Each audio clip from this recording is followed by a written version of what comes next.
হয়ে গেছে ভিডিও করা হ্যাঁ দর্শক আপনারা দেখতে পাচ্ছেন এই যেন আমরা বিলাল মামা এই যে শরীর মামা এতে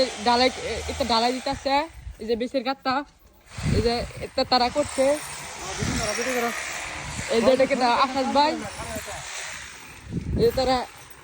এই মুহূর্তে বেশের গাতটা খুঁজছে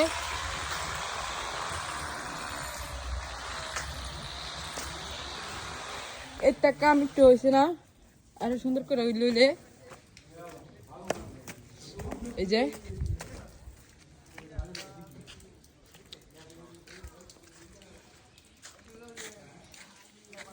একটা কাজ আরো সুন্দর করে লইলে এই যে না শুধু ময়লার ময়লা তো না সব ময়লা তো পরিষ্কার করছে না এই যে মামা সিগারেট খেতেছে সব এই যে সব ময়লা সব ময়লা এই যে এটা আলমগীর মামার বাড়ি